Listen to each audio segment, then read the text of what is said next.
já apareceu ali, tá? Então vamos lá, meus irmãos. Leitura da palavra de Deus, que diz assim: Por esta causa te deixei em Creta, para que pusesses em ordem as coisas restantes, bem como em cada igreja constituísses presbíteros, conforme te prescrevi. Até aqui a palavra de Deus. Vamos orar mais uma vez, pedir a Deus que nos abençoe nesse momento de instrução em sua palavra. Vamos orar. Pai, nós damos graças pela oportunidade que o Senhor nos concede neste dia do Senhor, o primeiro dia da semana, deixarmos as nossas atividades comuns e descansarmos na busca pela Tua comunhão e na busca pela comunhão com os nossos irmãos. Verdadeiramente, ó Deus, muitos irmãos aqui encontram-se cansados após uma semana de atividades, seus corpos carregando, ó Deus, as marcas deste mundo decaído, mas é na Tua presença que nós encontramos verdadeiro descanso e não no conforto do nosso lar. Por isso nós te agradecemos, ó Deus, porque mesmo muitas vezes cansados, corpos indispostos, o Teu Espírito move o Teu povo em direção à Tua presença e cremos, ó Deus, que nós só podemos buscar ao Senhor, porque é o Senhor quem nos buscou primeiro. E assim, ó Deus, fala conosco nessa manhã, ensinando o nosso coração. É o que nós pedimos no nome do nosso Senhor Jesus. Amém. Meus irmãos, na semana passada nós começamos a trabalhar sobre o tema do desenvolvimento e a escolha de líderes. Okay? Então nós falamos sobre o quanto é bíblico no Antigo e no Novo Testamento as instruções sobre como discipular os crentes, vislumbrando o amadurecimento espiritual, o desenvolvimento desses crentes, para que eles acabem, de alguma forma, ocupando funções de liderança, conduzindo a igreja do Senhor Jesus. Aqui nós temos o texto que nós lemos, por isso eu te deixei em Creta, para que pudesse pôr em ordem o que faltava e constituir presbíteros em cada cidade, como te instruí. Então a ideia da formação de líderes não é uma ideia estranha à Escritura. Não é, por exemplo, uma metodologia humana, como alguns poderiam dizer. A igreja tem se valido de métodos humanos para a constituição da sua liderança. Não, é bíblico que nós tenhamos oficiais. A Bíblia fala sobre pastores e presbíteros, a Bíblia fala sobre diáconos, a Bíblia fala sobre bispos, que na verdade é um pastor supervisor. Então, a constituição de líderes é algo que nós encontramos na Escritura com muita frequência. E não apenas isso, meus irmãos. A Escritura fala também sobre homens capazes de ensinar a outras pessoas. A ideia de que Deus capacita essas pessoas para que elas possam ser instrumentos nas mãos do Senhor, visando a edificação da igreja. Por isso que nós justificamos na semana passada que, num primeiro momento, poderia ser que alguém acreditasse que essa aula fosse melhor direcionada para os próprios líderes da igreja, ou para o conselho, algo dessa natureza. Mas no contexto em que nós vivemos, como nós informamos, e no momento em que nós nos encontramos, no momento em que nós precisamos de líderes sendo levantados pelo Senhor para a continuidade da condução desta igreja também, nós percebemos que a igreja funciona não apenas com o papel de escolher esse líder, fazer indicações, depositar ali na urna ou votar em assembleia. A igreja entrega esses líderes, a igreja promove esses líderes, a igreja desenvolve esses líderes, a igreja fornece esses líderes. Então, não existe uma casta especial na igreja, onde algumas pessoas, pelas suas condições financeiras ou por sua família, ou por qualquer que seja o critério, de alguma forma seja escolhida e fique à parte da igreja. Não, a igreja fornece. Os líderes no sistema presbiteriano, eles representam a própria igreja. A nossa liderança é uma liderança representativa. Nós escolhemos quem vai escolher por vocês, né? Então, em outras palavras, a igreja escolhe quem escolhe por ela, né? Então, assim funciona no sistema federativo brasileiro, no sentido de que você escolhe um deputado que vai supostamente defender os seus interesses lá na Assembleia Legislativa, mas na igreja você escolhe aquele que você entende que é um representante de Cristo e um representante da igreja. Então, não apenas na eleição, mas na própria promoção e no fornecimento, a igreja é quem oferece os seus líderes. Por isso que nós precisamos fomentar, como nós vimos na semana passada, essa não apenas escolha, mas também o desenvolvimento de líderes. Por isso que nós estamos tratando sobre isso. E então, meus irmãos, nós precisamos fazer uma breve recapitulação, porque na semana passada nós iniciamos, mas nós não terminamos. Nós ficamos de ver algumas evidências que a Escritura nos aponta sobre como que nós podemos fomentar esses líderes e escolher esses líderes. Então, nós vimos na semana passada, primeiro, que as pessoas devem buscar evidenciar essas qualificações bíblicas. Então, o ponto de partida é o mesmo a carta de Paulo a Tito e a carta de Paulo a Timóteo, né? Então, Paulo escreve a Timóteo: se alguém almeja ser pastor, coisa boa almeja. Se alguém almeja ser presbítero, coisa boa almeja. Mas é necessário que essa pessoa tenha determinadas circunstâncias ou predicados, que são nada mais, nada menos do que tudo aquilo que um crente maduro espiritualmente deve fazer. Então, nós trabalhamos esse aspecto. As pessoas devem buscar isso, não é nenhuma pretensão. A gente precisa acabar com essa ideia. Se a gente perguntar para um jovem, para um adolescente, um adulto, quem quer que seja, olha, o que você quer ser? Eu quero ser um presbítero, quero ser um pastor, né? Nossa, que pretensioso, você não quer começar de baixo, não? Não existe isso. Cada pessoa tem a sua vocação. Se perguntar para uma mulher, né, na UCP, olha, eu quero liderar a SAF quando eu for mais velha, não há dificuldade nenhuma. Nós precisamos reconhecer que existem pessoas que entendem o seu chamado para a liderança, e a igreja certamente vai reconhecer essas pessoas. Então, buscar evidenciar essas qualificações bíblicas não é nenhum tipo de arrogância, não é nenhum tipo de soberba. A igreja precisa se acostumar a isso, né? Não deve ser algo estranho você ser abordado, alguém perguntar o que você pretende fazer, qual é o seu dom espiritual. Nós precisamos conhecer os nossos dons e buscar evidenciá-los para o serviço do Senhor. Nós vimos também, em segundo lugar, a necessidade de adotarmos uma postura de busca. O que significa uma postura de busca? Aquela ideia de que na igreja nós teremos sempre pessoas dignas de observação.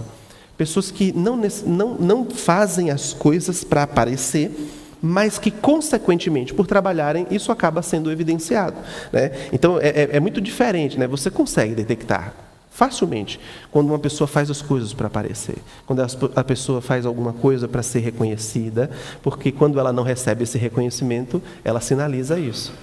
Então, de alguma forma, na sua feição, em alguma expressão, quem faz para receber uma contrapartida, que seja uma citação, um aplauso, um reconhecimento, em algum momento vai deixar escapar que a falta desse reconhecimento o afetou.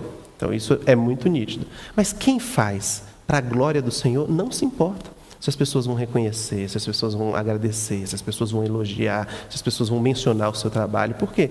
Importa parecer fiel, ser fiel ao Senhor. Então, essas pessoas são pessoas dignas de serem observadas. Então, a igreja precisa manter os olhos abertos, sempre em quem está trabalhando, quem está servindo. Então, é adotar, como igreja, essa atitude de busca, né? Então, vai ter uma programação, nós mencionamos isso. Terminou ali a programação, quem é que se levanta para pegar as cadeiras, as mesas? Quem é que se levanta para ajudar a organizar? Quem é que, de alguma forma, vai na cozinha e lava a louça? Quem é que, de alguma maneira, tenta organizar a saída dos carros? Enfim, uma série de exemplos apenas para que nós mantenhamos os nossos olhos abertos, interagindo com os membros, observando quem fala com quem cumprimenta o visitante, quem cumprimenta a família que chegou pela primeira vez na igreja. Então, essa atitude de busca deve ser algo intencional em relação à igreja. Vimos também a importância de investir tempo nas pessoas, né? Investir tempo é uma parte crucial na descoberta de líderes. Ou seja, uma vez que nós vivemos nesse mundo onde é comum nós construirmos muros, nós falamos sobre isso, né? E não querermos que as pessoas se envolvam muito com a nossa vida, no compromisso de também não querer se envolver na vida alheia, nós deixamos, meus irmãos, de considerar a importância de desenvolvimento de relacionamento, de tempo, de agenda para com as pessoas, para que de alguma maneira a gente possa reconhecer as qualificações bíblicas dessa pessoa. Vimos também a importância do desenvolvimento da confiança. Eu acho que esse foi um dos aspectos mais interessantes, porque ele está conectado com o que nós vamos ver posteriormente, que já foi trabalhado na semana passada. De alguma maneira, você precisa confiar nas pessoas. Você nunca vai desenvolver um líder, fomentar um líder, se você não der a essa pessoa, inicialmente, uma confiança. É claro que as pessoas precisam se mostrar confiáveis, né? Em alguma medida, mesmo que potencialmente, porque a Escritura diz que o amor tudo crê. Lembra, nós trabalhamos o texto de 1 Coríntios capítulo 13, o amor tudo crê. Então, nós partimos do pressuposto que pelo amor cristão, nós cremos, nós confiamos nessa pessoa. Então, até que se prove o contrário, essa pessoa não é confiável. O problema é que nós invertemos. Até que se prove o contrário, nós não confiamos nas pessoas. Elas precisam, de alguma forma, num sarrafo altíssimo, se demonstrarem dignas da nossa confiança. Mas a Escritura diz que o amor tudo crê. Então, a nossa atitude é muito mais de crermos e confiarmos, e se essa pessoa, de alguma forma, frustrar a nossa confiança, é ela e Deus, do que nós desconfiarmos das pessoas, das suas intenções, porque nós não temos condições de julgar o coração. Então, por isso que a gente tem que ter muito cuidado em relação a isso. Nós vimos também, meus irmãos, a importância de delegar a responsabilidade a essas pessoas que são confiáveis, que nós desenvolvemos confiança. Então, isso está ligado ao item anterior, né?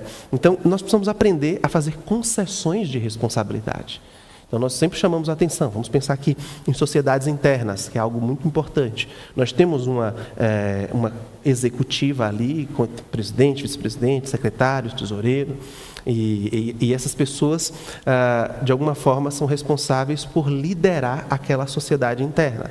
Ali, você tem outras secretarias que podem funcionar como braços da diretoria. Então, perceba que a própria estrutura da sociedade interna já é uma estrutura muito ideal para que nós possamos praticar estas coisas. Então, a diretoria pensa, olha, nós poderíamos delegar a responsabilidade da parte de espiritualidade da nossa sociedade a fulano e a ciclano. Então, eles escolhem e delegam a responsabilidade, e essas pessoas ficam responsáveis pelas devocionais, pelas aberturas, nas programações, toda a parte que tange a espiritualidade. Música, aquela irmã tem essa habilidade, aquele irmão tem essa habilidade. Então, delega a responsabilidade para todas as partes musicais ficarem sob a responsabilidade dessa pessoa. E aí você faz o quê? Você confia a essa pessoa, você concede um crédito de confiança a essa pessoa. Então a gente começa a perceber, meus irmãos, e com isso nós vamos chamar sempre a atenção dos irmãos, essa é uma ênfase que a gente precisa resgatar, que as próprias estruturas da igreja vão nos fornecer o ambiente para nós não apenas aprendermos esses elementos, mas para nós praticarmos esses elementos. Então, você percebe que na própria sociedade interna, nós temos condições de fazer isso, né? O presidente, a gente precisa entender qual é o papel do presidente. O presidente não manda. O presidente, ele lidera uma sociedade. Ele modera uma reunião. Ele conduz a palavra a uma pessoa, a outra pessoa. Mas o poder decisório é compartilhado com a própria diretoria. Assim funciona também no conselho da nossa igreja. Assim funciona também na junta diaconal. A pessoa que preside, ela precisa entender que o seu papel é o papel de moderador. E muitas vezes ela vai precisar se silenciar. Ou muitas vezes ela vai deixar o seu voto para o final, porque ela entende que ali é uma matéria que precisa ter uma discussão. Para que quando essa discussão esteja madura e robusta, então possamos proceder a uma decisão. Então, o papel do líder é entender o seu movimento e, muitas vezes, abrir mão. Nós falamos sobre isso, né? Delegar responsabilidade é você abrir mão. A partir do momento que você começa a conceder crédito e confiança a outras pessoas, você vai estar abrindo mão. E é sempre importante nós percebermos isso, né? A igreja não é uma estrutura para concentração de poder em uma pessoa, né? Muitos acreditam, né, que o pastor é essa figura. Se você é um presbiteriano, você esquece essa ideia. A ideia de que o pastor concentra todos os poderes na sua pessoa. Pelo contrário, né, o pastor, ele comissiona, o pastor delega, ele supervisiona, mas ele faz isso com a ajuda dos seus presbíteros, dos seus diáconos, das sociedades internas, de todo aquele organograma que nós apresentamos aos irmãos, e que é algo que vem de cima da própria igreja presbiteriana. Essa semana mesmo o Vitor enviou para mim essa cadeia de comando da Igreja Presbiteriana do Brasil. Eu achei muito interessante, que eles funcionam com um organograma muito parecido com o nosso, né? Aquela ideia de que Jesus Cristo é quem manda na igreja, obviamente, e depois você tem ali o Supremo Concílio da Igreja Presbiteriana, e no Supremo Concílio da Igreja Presbiteriana você tem uma comissão executiva que responde, né, à diretoria desse Supremo Concílio. Essa comissão executiva são os delegados que são enviados do sínodo, que estão abaixo. O sínodo, ele é abastecido por delegados que são enviados pelo presbitério. O presbitério é abastecido por delegados que são enviados pelo conselho da igreja. Então você tem um desdobramento de comandos, e isso é importante porque nós não somos autônomos. Nós vamos, inclusive, falar um pouco sobre isso após a escola dominical, mas nós acabamos de retornar agora de uma reunião do presbitério, onde todos os atos e as atas da nossa igreja foram avaliados, foram examinados, todo o movimento financeiro foi prestado conta, mesmo sabendo que nós temos um escritório de contabilidade que faz essa contabilidade, que entrega todas as burocracias que são necessárias, imposto de renda, enfim, tudo que a gente precisa entregar, as declarações, né, a igreja precisa entregar para a Receita Federal. Nós temos uma comissão de exame de contas, e nós também temos o presbitério que gerencia estas coisas. Então, para que nós entendamos que sempre vai existir alguém a quem nós devemos informações, né, satisfações, não existe autonomia, independência na igreja. Senhor Ezequias, o senhor levantou a mão, por gentileza.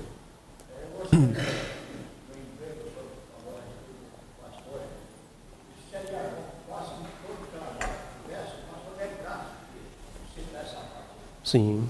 Infelizmente, está muito poluído o negócio de seitas evangélicas. Sim. E tem uma seita evangélica que o pastor é o dono de tudo. Uhum.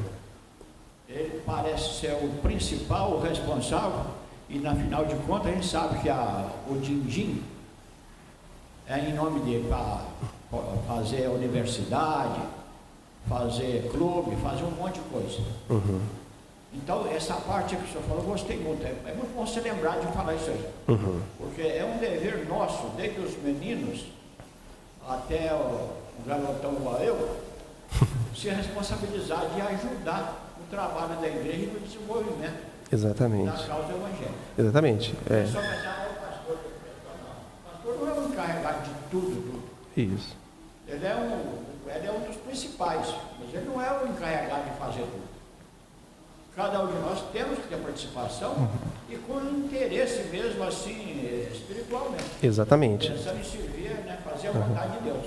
Tanto é que a palavra bispos no Novo Testamento, ela traz essa ideia de um supervisor, né? É aquele que supervisiona o desenvolvimento do trabalho. Ele não é uma espécie de imperador, ele não é uma espécie de ditador.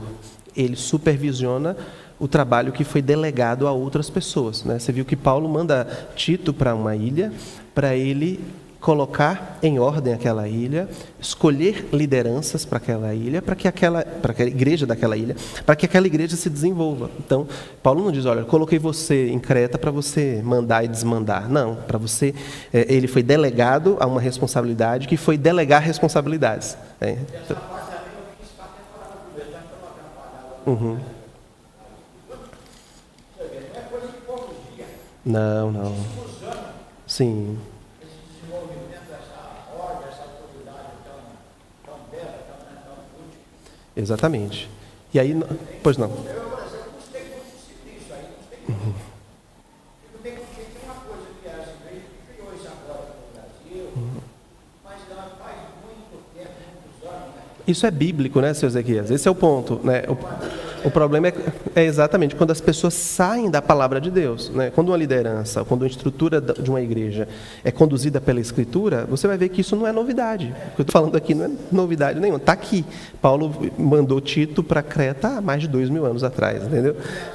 Então, por isso que nós mencionamos algo também na semana passada, que é uma preparação do nosso coração. Porque quando nós delegamos autoridade, nós estamos, de alguma forma, demonstrando que aquela estrutura da igreja não é sobre nós. é sobre Deus, né? Por isso que nós falamos, né, quando nós oramos o Pai Nosso, nós mencionamos: venha o teu reino, né? Não é venha o meu reino, né? Eu não estou aqui para construir o meu império, o meu reino, de acordo com as minhas conveniências, né? Nós temos ideias, todos nós temos ideias, todos nós pensamos e podemos pensar sobre um mesmo assunto, sobre perspectivas diferentes, mas a nossa oração é: venha o teu reino. O rei é o Senhor.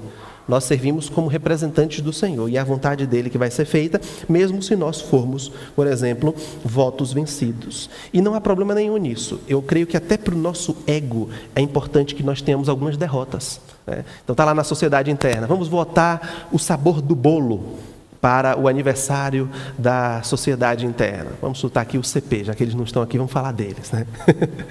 Aí, o que vai ser o bolo? Morango, chocolate, morango, chocolate.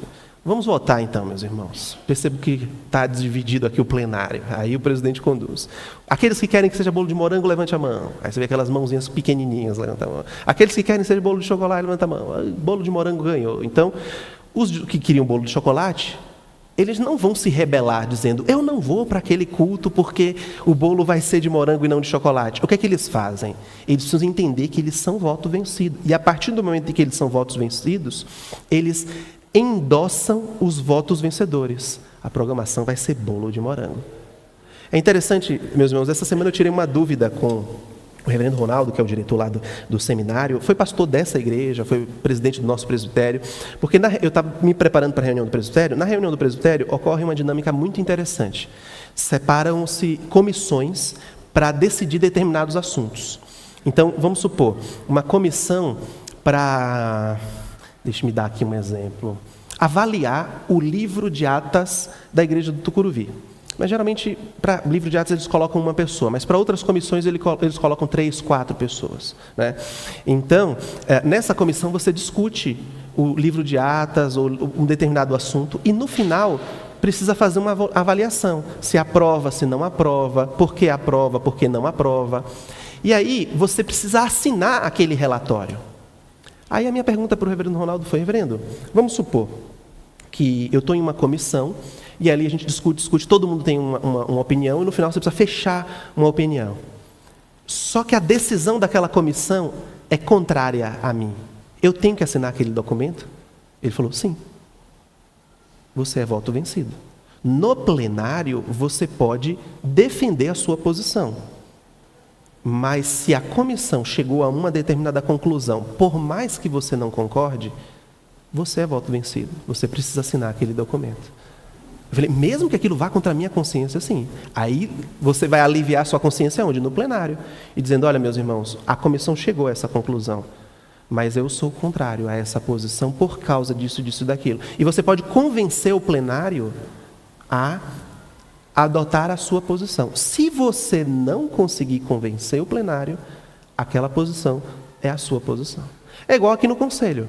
Nós vamos discutir uma proposta. E aí alguém faz uma proposta, um outro irmão faz outra proposta. Eles têm a possibilidade no plenário de discutir e tentar convencer o conselho de qual é a melhor proposta.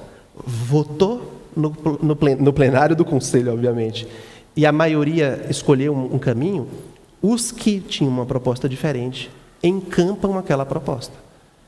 E aquela se torna a sua proposta.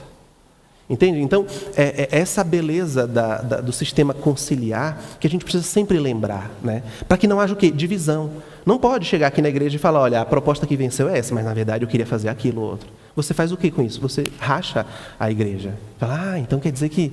Não, olha, o voto do conselho, a decisão do conselho foi essa. Tá, mas qual é a sua posição? A minha posição é a posição do conselho. Acabou. Essa é a minha posição, porque nós vivemos um sistema conciliar. Então, é importante nós entendermos essas estruturas, porque isso faz parte da delegação de responsabilidade. Quando a igreja escolhe um presbítero, a igreja está delegando responsabilidade, está dando a concessão de crédito a esse presbítero. Por isso que nós não podemos fazer isso, meus irmãos, escolha de liderança, assim, irresponsavelmente. A gente sempre estimula: ore por isso, ore pelos diáconos, ore pelos presbíteros, ore pelas eleições, não vote porque você gosta gosta de fulano, ou porque Beltrano é gente boa com você. Encontre os predicados bíblicos. Por mais que muitas vezes você relacionalmente não tenha a maior afinidade com aquela pessoa, mas você for crente e encontrar naquela pessoa os predicados da palavra de Deus, você fala, não, essa pessoa é a pessoa indicada certamente para fazer essa condução, essa liderança. Por isso que você também vai ter que, de alguma maneira, avaliar os seus liderados. Então, é aquilo que nós falamos na semana passada, que é aquela avaliação que visa, de alguma maneira, levar ao estímulo as pessoas. Eu vou falar um pouco mais sobre isso no final, mas é justamente a importância que nós temos de... Eu entrei aqui no ponto de número 7, deixa eu passar aqui para frente. De nós estimularmos uma autoridade piedosa. Então, foi aqui que nós paramos na semana passada. Como que nós podemos estimular as pessoas? Nós chamamos isso aqui de uma autoridade piedosa. Como que é o incentivo que a palavra de Deus nos dá? Vamos abrir a palavra de Deus em Mateus capítulo 20. E nós vamos ler de 25 a 28. O que mais me chama a atenção, meus irmãos, é que a liderança bíblica, seja no fomento, no desenvolvimento, de alguma maneira contradiz muito aquilo que as pessoas no nosso mundo entendem como liderança, né? Jesus vai muito na contramão do que o mundo entende como liderança. E isso é bem interessante para a gente ver o que Deus pensa acerca de liderança. E esse é um texto que me chama muita atenção. Vamos entender o contexto dessa passagem. No verso de número 20, chega uma mulher ao Senhor Jesus Cristo, a mulher de Zebedeu, e intercede pelos filhos dela. Veja o verso 21. Jesus perguntou a essa mulher, o que você quer? Ela respondeu, manda que no teu reino estes meus 2 filhos se assentem, um à tua direita e o outro à tua esquerda. Não quer mais nada, né, a mãe? A mãe, vamos lembrar aqui, uma mãe chegou para Jesus e falou, manda que no teu reino um filho meu fique do seu lado direito e o outro filho fique do seu lado esquerdo. O que isso significa? Ficar do lado, meus irmãos, no trono, significa poder. Seriam aqueles braços do rei, né, as pessoas mais importantes do reino. Então a mãe está falando, Jesus, quando você estabelecer o seu reino, né, que vai ser um cabide de empregos, né, coloca aqui meus filhos na mais alta posição. Né? Não vou nem entrar aqui no mérito dessa mãe. Aí Jesus respondeu no verso 22, não sabeis o que pedis. Ou seja, você não está sabendo o que você está pedindo. E aí ele conta uma ilustração. Podeis vós beber o cálice que eu estou para beber? Você já sabe na história bíblica o que significa esse cálice. É o cálice da ira de Deus, que Jesus estava para beber. Lembremos que aqui Jesus estava alguns dias antes da sua crucificação. E eles respondem, podemos. Eles não sabem do que eles estão falando. Jesus, olha, eu vou beber do cálice da ira de Deus. Vocês querem estar lá comigo? Vocês querem ir para a cruz comigo? Vocês querem receber a ira de Deus comigo? Podemos. Então ele disse, bebereis o meu cálice. Mas o assentar-se à minha direita e à minha esquerda não me compete concedê-lo. É, porém, para aqueles a quem está preparado por meu Pai. Ora, ouvindo isso, os 10 indignaram-se contra os 2 irmãos. E eu creio que a indignação aqui, meus irmãos, não se dá por uma reação espiritual. Eu creio que essa indignação se dá porque eles pediram antes deles. Sabe por quê? Porque nós vamos ver em outro texto de João, no Evangelho de João, João e o seu irmão discutindo quem era o mais importante dentre eles, né, nessa mesma passagem. Eu acho que eu já preguei sobre isso aqui na igreja. E aí, o verso 25 é o que nós vamos chamar aqui a atenção. Observe lá o que Jesus Cristo responde diante de toda essa cena da mãe querendo que os seus filhos ocupem um cargo mais importante. Jesus diz, sabeis que os governadores dos povos os dominam e que os maiorais exercem autoridade sobre eles. Então Jesus chama aqui a atenção de como que funciona no mundo. Os governantes dominam sobre os governados. Os maiorais exercem autoridade sobre os seus subalternos. Não é assim entre vós. Pelo contrário, quem quiser tornar-se grande entre vós, será esse o que vos sirva. E quem quiser ser o primeiro entre vós, será o vosso servo. Tal como o Filho do Homem, que não veio para ser servido, mas para servir e dar a sua vida em resgate por muitos. Então, queridos, o que nós estamos aprendendo aqui agora é uma autoridade piedosa. O que é uma autoridade piedosa? Nós precisamos concatenar essas duas palavras.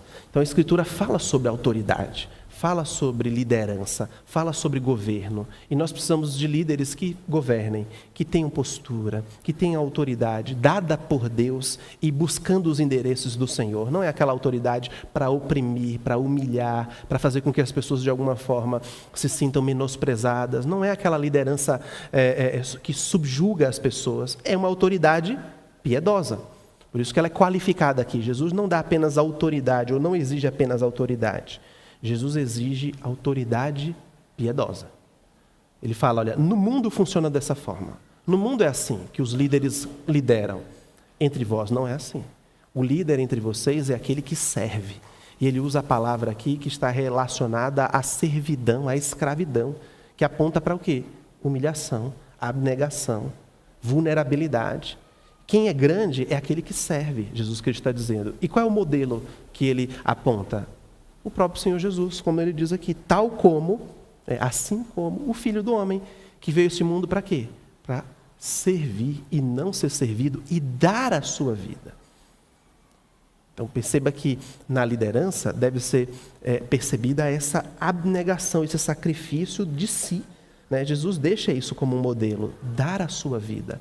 Então o líder é conhecido por aquele que cede, é aquele que se entrega, é aquele que muitas vezes vai abrir mão de algo pessoal em favor do todo, né? Então ele abre mão das suas conveniências em favor da maioria. O mundo caído, meus irmãos, pela semente do pecado, distorceu a ideia de autoridade e criou nesse imaginário que a autoridade é autoritarismo. É quem grita mais alto, é quem fala mais alto, é quem briga mais, é quem confronta mais, é quem bate mais, que o líder precisa ter essa postura, né, de força, virilidade, de brutalidade. Mas não é assim que a Escritura nos mostra. Quando nós observamos a liderança do Senhor Jesus Cristo, nós não vamos deixar de ver autoridade, porque era assim que as pessoas falavam, ele fala como quem tem autoridade. Muitas vezes as pessoas se referiam ao Senhor Jesus como aquele que falava com quem tinha autoridade, conhecimento, experiência. Mas Jesus Cristo nunca foi autoritário, a julgar pela maneira como ele instaurou o seu reino aqui na terra, chamando homens para delegar a estes homens responsabilidades e dizendo para que estes homens depois buscassem outros homens para continuarem aquilo que ele mesmo começou. E então tem o texto de 2 Samuel, que são as últimas palavras de Davi. Nós chegamos a ler na semana passada, 2 Samuel, os irmãos se lembram? Acho que não, né? As últimas palavras de Davi nos ensinam muito sobre a liderança. Abram, por favor, em 2 Samuel, capítulo 23. Nós vamos ver o versículo 3 e o versículo 4, para sentir o impacto desse que foi um dos grandes líderes de Israel. Quando nós pensamos em rei em Israel, qual é o primeiro rei que vem à nossa mente? Geralmente é Davi. Salomão, ele desenvolveu o reino de Israel economicamente mais do que Davi. Mas quem foi que consolidou o reinado? E quem é a referência para Israel, do qual Jesus Cristo é chamado de filho, é Davi. Jesus não é da raiz de Salomão, Jesus é da raiz de Davi. Então o grande rei de Israel é o rei Davi. E o que Davi falou nas suas últimas palavras antes de morrer? Vamos ver o que Davi nos ensina aqui. 2 Samuel 23, 3 e 4. Aquele que domina com justiça sobre os homens, que domina no temor de Deus, é como a luz da manhã, quando sai o sol, como a manhã sem nuvens, cujo esplendor depois da chuva faz brotar da terra a erva. Olha que beleza. O que Davi está dizendo? Que aquele que domina, mas não domina de uma forma autoritativa, que não domina sob a influência do mundo, do seu próprio coração. Mas quais são as virtudes aqui?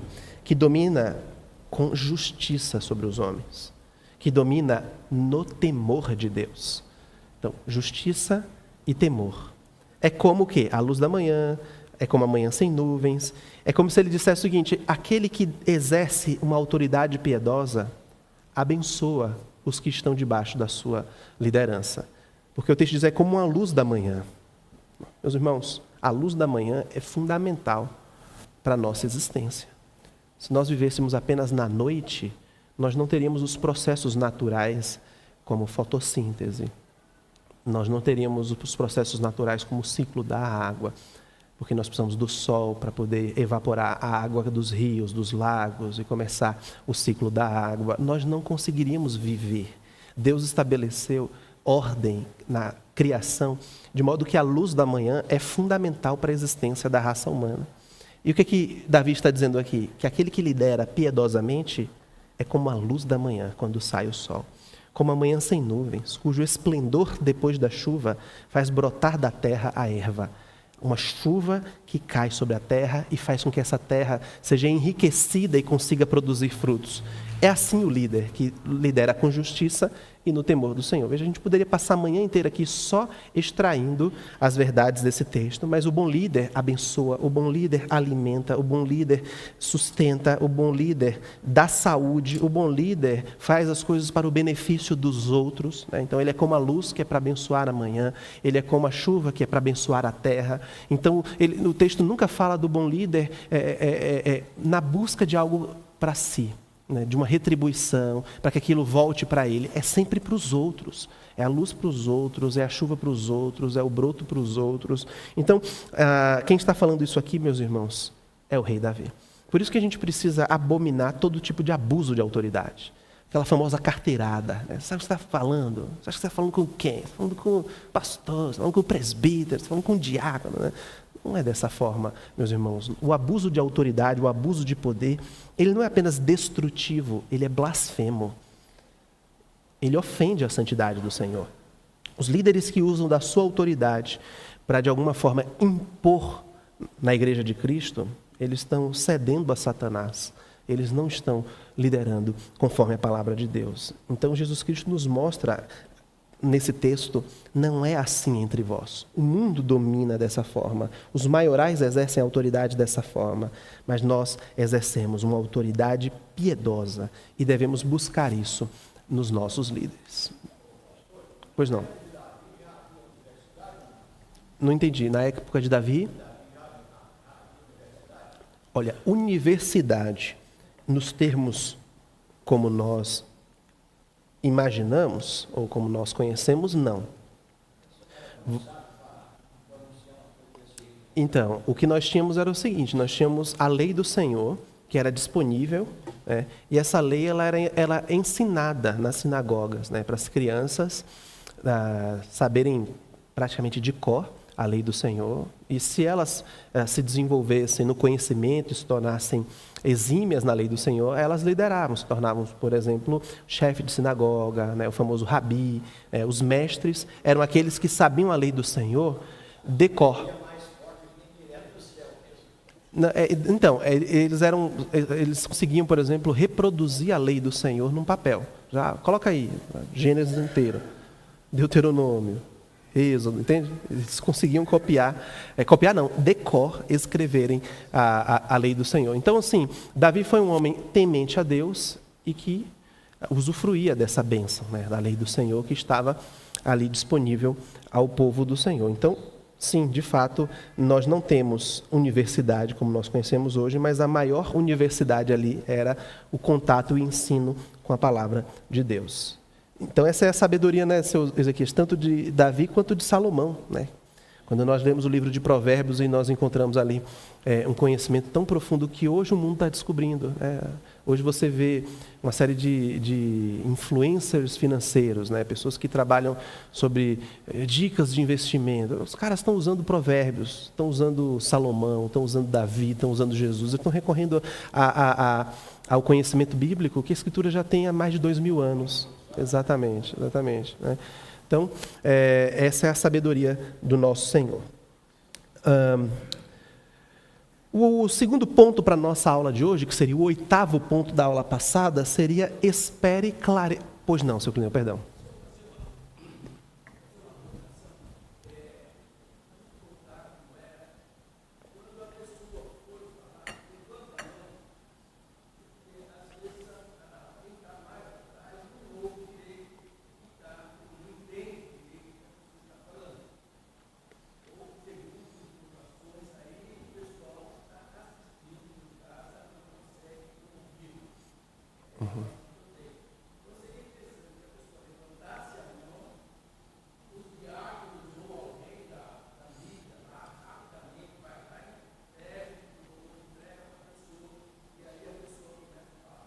Ok.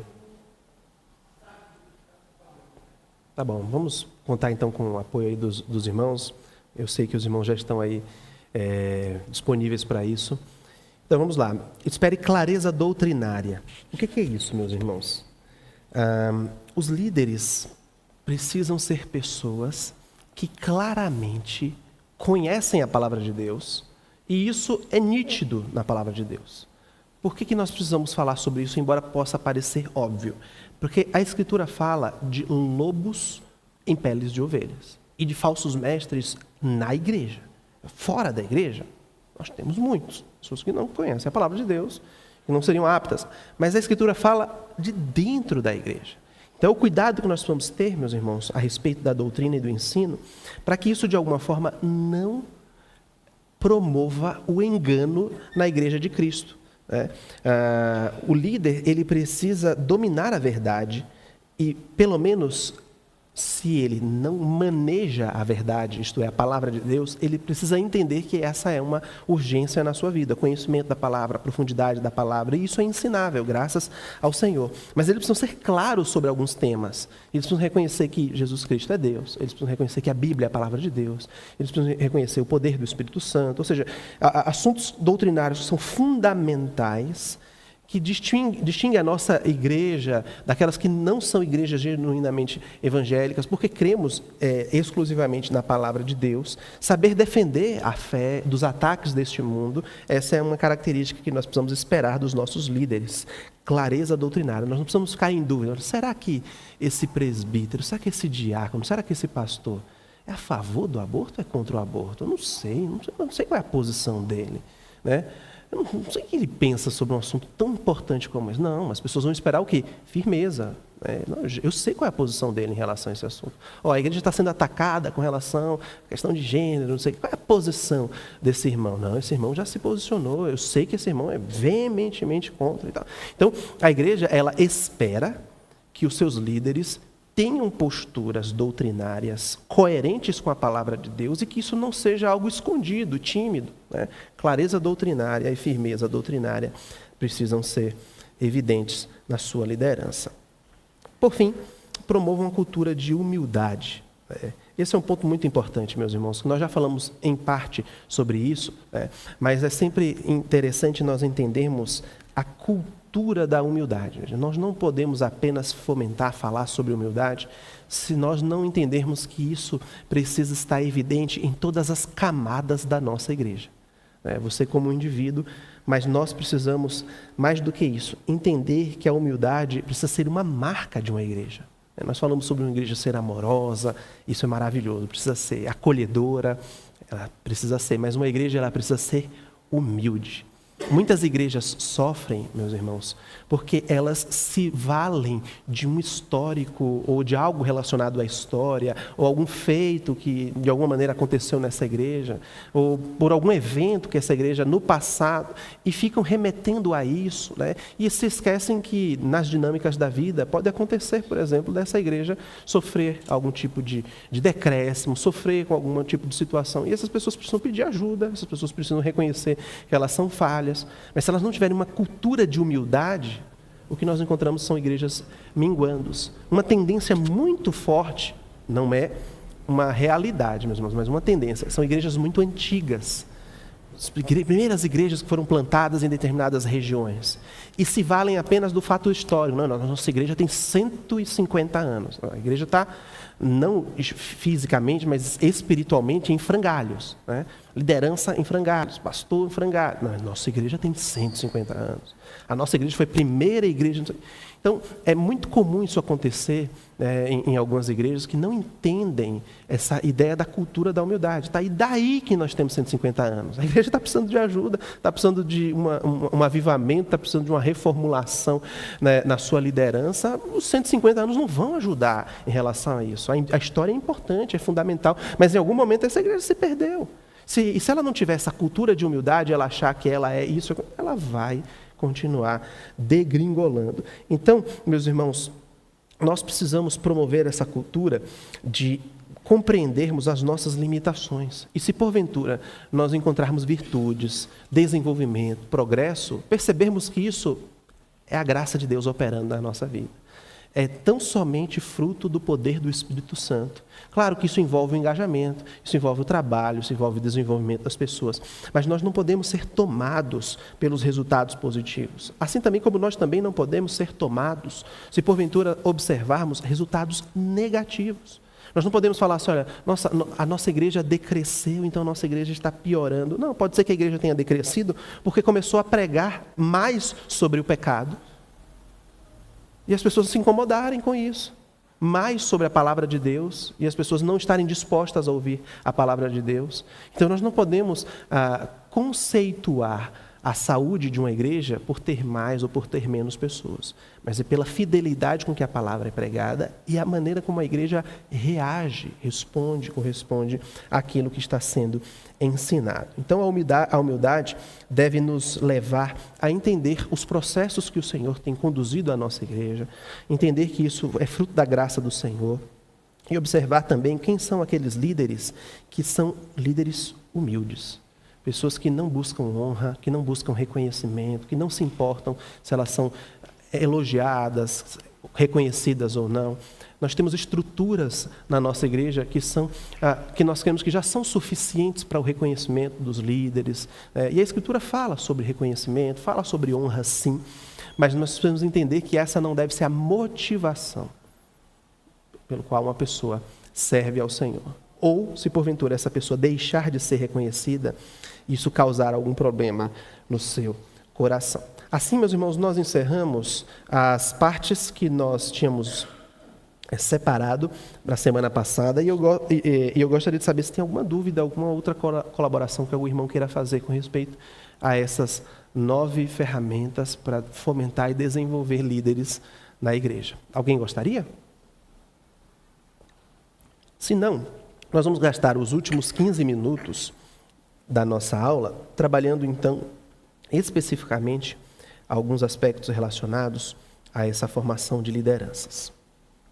Deixe-me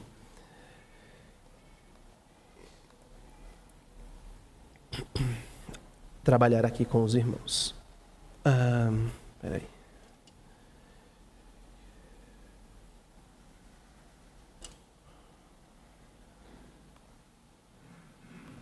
Ok. Como que nós podemos aplicar aquele princípio do desenvolvimento da autoridade piedosa na formação de líderes nessa igreja? Nós falamos então sobre fornecer oportunidades, desenvolver confiança, nós falamos sobre investir tempo nas pessoas, mas tem um aspecto, eu vou pular esse slide aqui para que a gente possa passar aqui para essa parte, que existem alguns aspectos que nós precisamos observar com respeito a essa autoridade piedosa. Primeiro, qual é o fundamento dessa autoridade piedosa? O fundamento da autoridade piedosa é o Evangelho. Então, todas as vezes que nós damos oportunidades às pessoas, para que elas exerçam essa autoridade piedosa, essa oportunidade e esse serviço deve estar lastreado, deve ter como fundamento o Evangelho. Ah, pastor, isso é óbvio. Não é, meus irmãos. Por que não é?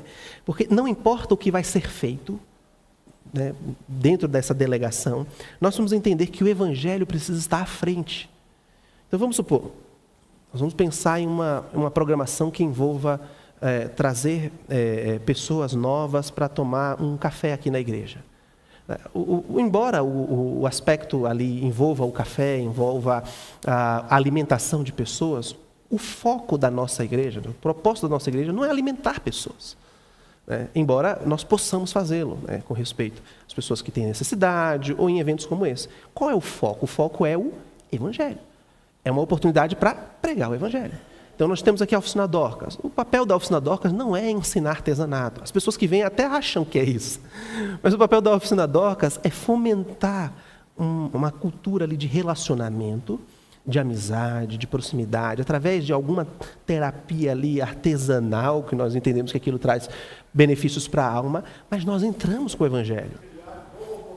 Exatamente, seu Ezequias, esse é o ponto, criar oportunidades, né? É claro que as pessoas ali vão receber treinamento, vão receber técnicas, né? vai ter a amizade, o relacionamento, mas ali o evangelho ele vai entrar nas conversas, vai entrar na oração e vai entrar na pregação que é feita em todas as oportunidades que nós nos reunimos. Então é isso que a gente não pode se esquecer. Quando nós delegamos autoridade, quando nós promovemos oportunidades, nós precisamos entender que o evangelho é central. Edifique a igreja no evangelho. Quando nós falamos, meus irmãos, de delegar autoridade, nós estamos falando também sobre pensar bem antes de falar e falar pouco nas reuniões, né? Então, o que isso é importante? Nós sempre estamos trazendo isso para sociedades internas, porque essa vai ser uma das ênfases que a gente precisa dar à vida da nossa igreja, né? Se você parar para perceber, é possível que todo mundo tenha uma ideia a respeito de alguma coisa, né? E todo mundo queira falar alguma coisa. E se todo mundo quiser falar alguma coisa, muitas vezes as nossas reuniões acabam ficando extremamente extensas. É por isso que existe uma pauta, existe uma condução, né? Então, no regimento do presbitério, embora isso por vezes não seja muito bem aplicado, em uma discussão de uma matéria, uma pessoa só pode falar 2 vezes. Então, vamos discutir aqui um assunto, tem uma proposta. Então, a pessoa vai falar, olha, eu acho que deveria ser isso, isso e aquilo, ao invés de ser... Aí ele falou, tal. Ele pode falar somente uma segunda vez. Se ele não conseguir convencer e dar uma direção 2 vezes, não vai ser a terceira, a quarta, a quinta, isso já vai tornar a discussão enfadonha, né? Então, existe no regimento que a pessoa só pode falar 2 vezes. A terceira vez, né, é sob o critério do presidente. Se o presidente entender que o assunto ainda carece de uma discussão e que essa pessoa, pelas falas anteriores dela, pode estar ajudando, ele pode. Então, eu vou permitir que pela última vez você possa falar e tal. E isso não é grosseria, viu, meus irmãos? É justamente para que haja ordem, né? Então, delegar a autoridade... Oi? Exatamente. Então, para que haja ordem, para que haja bom senso, então nós precisamos pensar que quando nós estamos em reuniões, em encontros como estes, nós precisamos pensar bem. A Escritura fala, né, que nós precisamos ser prontos para ouvir, tardio para falar, e com isso tardio para nos irar.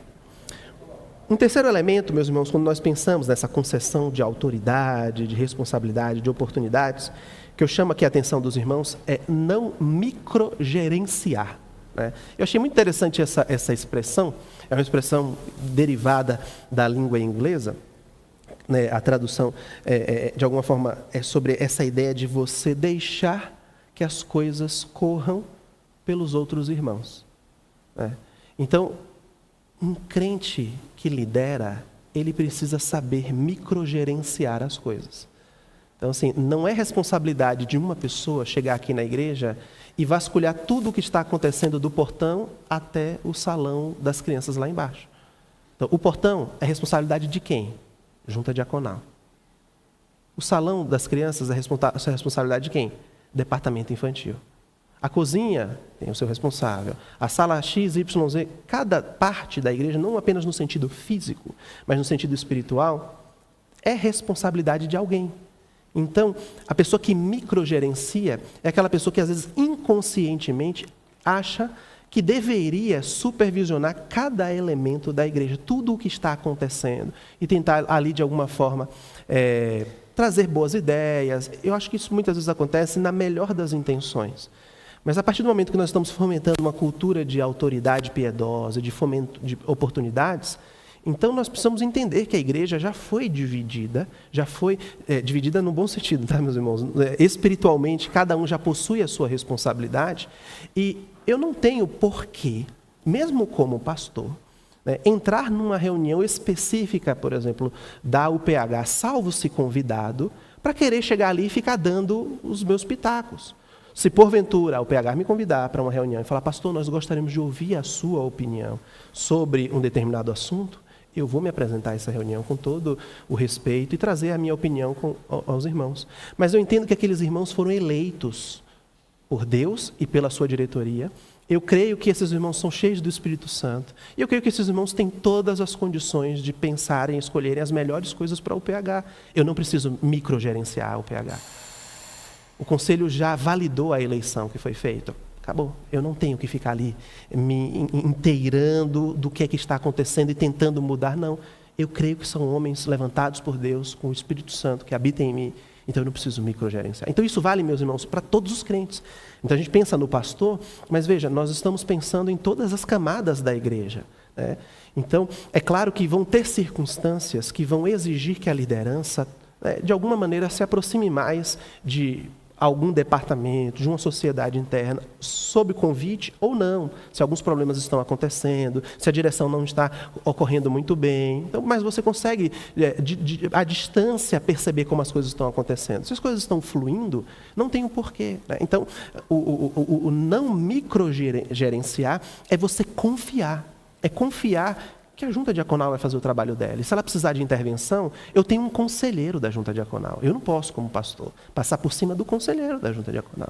Se eu perceber que alguma coisa não está andando muito bem, eu posso chegar até o conselheiro, ou a pessoa especificamente, ou se é uma dinâmica da junta diaconal, eu posso chamar a atenção do conselheiro. Olha, trabalha com a junta diaconal em relação a essa questão, e aí ele vai lá e trabalha, né? Se eu passo por cima do conselheiro da junta diaconal, simplesmente para, de alguma forma, dar ordens e alguma coisa, eu estou microgerenciando. Eu estou pegando uma parte da igreja que especificamente não me foi delegada, porque existe uma ordem hierárquica sobre essa. E assim funciona, meus irmãos, com todas as coisas, né? Eu vou dar um exemplo aqui, porque eu sempre converso com a Lúcia sobre isso. A Lúcia é conselheira da SAF. Então, quando ela tem alguma dúvida, ela me liga, né? Eu não chego a ela impondo a maneira como as coisas devem funcionar. Até porque as coisas já funcionam muito bem, graças a Deus.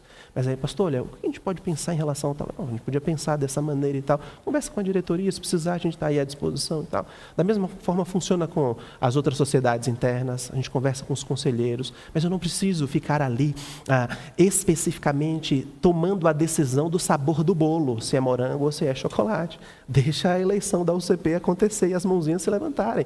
Ponto. Então, a forma de delegar a autoridade piedosa envolve também esse reconhecimento das nossas limitações e de que nós precisamos confiar. Qual é a imagem que eu passaria como pastor? Qual é a imagem que um presbítero passaria? Que um diácono passaria? Que um irmão ou uma irmã passaria? Se ficasse microgerenciando cada área? De que você não confia. Olha, eu não confio no seu trabalho, eu preciso ficar aqui no seu pé todos os dias. Então, às vezes, na melhor das intenções de querer servir, de querer ajudar, de querer abraçar o mundo, nós estamos, na verdade, fragilizando aquela área, não dando às pessoas a oportunidade de correrem, do trabalho fluir através de outros irmãos. E com isso, há um sufocamento. Novos líderes não surgem, porque nós sempre dependemos de uma pessoa que microgerencia. Então, eu acho que esse é um dos pontos mais importantes quando nós entendemos essa função de delegar a autoridade.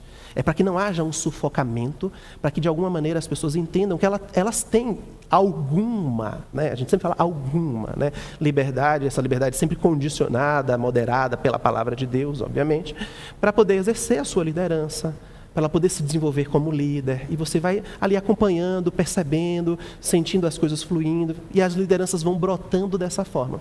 Então, igrejas microgerenciadoras, cujo pastor, cujo conselho, cujos presbíteros, cujos diáconos, cujas lideranças se envolvem demais em cada área especificamente, acaba sem querer, prejudicando o desenvolvimento de novas lideranças. Então, na melhor das intenções, né? A gente pensa assim, mas é melhor das intenções. Eu vou olhar isso, vou olhar aquilo, vou dar o pitaco nisso, pitaco naquilo. Você, nessa microgerência, não está entendendo a delegação de autoridade. É claro, meus irmãos, que existem formas corretas de fazer isso. E nós sempre lembramos aos irmãos, por isso que nós precisamos dos relatórios. Por isso que nós precisamos dos livros de atas das sociedades internas, viu? Sociedades internas, nós precisamos dos livros de vocês.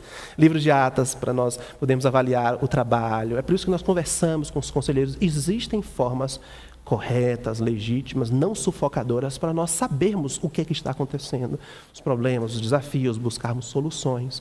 Então, nós sempre precisamos completar o outro lado da moeda, obviamente. Mas aqui nós estamos atacando uma tendência que pode ser uma tendência danosa, a tendência de alguma forma, por iniciativas que conscientemente não são percebidas e que não necessariamente as pessoas têm má intenção em fazer isso, estão impossibilitando a iniciativa e o desenvolvimento de outras lideranças. Então, a gente precisa entender que existem outras pessoas que fazem o serviço melhor que a gente.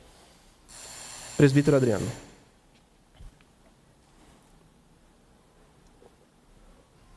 Está vindo o microfone.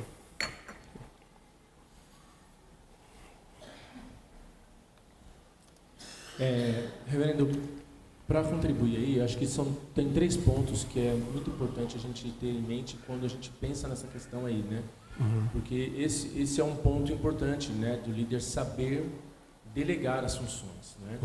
Então, o primeiro deles é um cuidado que nós temos que ter, porque quando nós não delegamos e centralizamos as coisas, é porque nós não entendemos que outras pessoas podem fazer aquilo. Exatamente. Só eu posso fazer aquilo, né? E aí eu crio aquela dependência, né? Como se, não, tem que ser comigo, é tudo comigo. E aí eu não permito, muitas vezes, que o trabalho caminhe, né? Isso é muito prejudicial. Então, esse é um cuidado que nós temos que ter. Por que eu não estou delegando, né? Geralmente é porque eu não acredito que aquele vai fazer como eu imagino que tem que ser feito, né? Isso é importante. O segundo ponto aqui é a questão de que delegar também não é abdicar. Então não é eu delego e simplesmente esqueço da coisa, né? E aí quando chega lá no final, no prazo, eu vou cobrar uma coisa que eu não caminhei junto, né? Então essa questão que o senhor levantou de não microgerenciar é muito importante nesse sentido, porque quando eu delego, eu preciso caminhar ao lado, no sentido de como é que estão andando, né? O que vocês estão precisando, está saindo, né? Acha que vai chegar, vai conseguir, para você tal dia, conseguir, está tudo certinho, precisa de alguma ajuda, né? Mas eu deleguei e estou caminhando com eles, eu não abdiquei, né, da situação, eu não me esqueço simplesmente. Eu falo isso por quê? Porque o risco é de que quando chegar lá no final, eu vá cobrar algo que eu talvez não tenha dado as ferramentas que as pessoas precisavam. Né? Às vezes a pessoa não procurou também uma ajuda para realizar isso. E o último ponto que eu acho muito importante aí, é para que quando você vá tomar essa atitude de delegar uma situação, é que você saiba ter a leitura do risco e da competência, né? Ou seja, se é um risco elevado, aquilo que eu estou pedindo é algo muito importante, né? Eu preciso ter alguém que tenha, né, ali as habilidades que vão fazer aquilo, que eu entendo que vão fazer aquilo. Por que eu falo isso? Porque às vezes a gente quer envolver as pessoas, né? Às vezes o líder quer envolver as pessoas, mas na hora de delegar, ele delega atividades que ainda não aquela pessoa não está pronta. Mas eu preciso prepará-las. E para isso eu preciso fazer o quê? Delegar pequenas atividades para que aquilo vá acontecendo, ela vá se desenvolvendo. Né? A gente fala isso porque hoje, o que eu percebo? Que professores ou líderes, enfim, quando estão à frente, quando estão com uma atividade, uma responsabilidade, em que precisam abrir uma reunião, precisam tomar algumas decisões, etc. e tal, como a sua estrutura de igreja, como aquilo que ele passou e vivenciou na igreja, ajuda nessas situações. É como ele foi treinado aqui na igreja a tomar decisão desde pequeno, a fazer um voto, né? A ir à frente, dar um recado. Às vezes a gente vê o adolescente vai lá dar um recado, está tremendo mais que vara verde, mas todo mundo passou por isso. Exatamente. É o momento, você está ali, né, falando, esquece, engasga e tal. Mas é a primeira vez, na segunda é um pouquinho menos, e aí vai, né? Você está sendo tão desenvolvido nesse sentido. Então, acho que são 3 pontos importantes quando a gente fala de delegar, né, a autoridade nesse sentido. E a gente percebe que na própria liderança do Senhor Jesus Cristo, né? Então, você vê que Jesus, ele não escreveu cartas, né, às igrejas, mas delegou para que Pedro fizesse isso, Paulo fizesse isso. Jesus não era o responsável dos recursos financeiros, né, que eram coletados para o seu ministério. Ele entregou isso a Judas, né, e a Escritura fala que Judas era ladrão, né. Então os recursos que eram colocados na bolsa que os discípulos tinham ali para os seus gastos, para o seu ministério, né, que mulheres piedosas, a Bíblia diz, né, sustentavam o ministério do Senhor Jesus Cristo. Jesus se deslocava, precisava se alimentar. Então quem era o tesoureiro dos discípulos era Judas, e Judas roubava alguns dos recursos. Mas o que a gente percebe é justamente isso, né? Ele não concentrou em si mesmo. Aquilo que ele precisava fazer, que só ele podia fazer, ele fez. Foi morrer na cruz.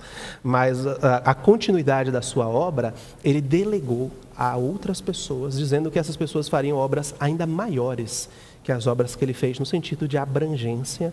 E isso, inclusive, nos alcançou. Aqui estamos nós, milhares de quilômetros distantes ali de Israel. 3 pontos, já tocaram, né? Mas assim nós encerramos, né? Eu ia colocar, assim, eu tenho apenas aqui 2 aspectos que falam sobre relacionamento, no relacionamento de autoridade piedosa, né? O perdão, né?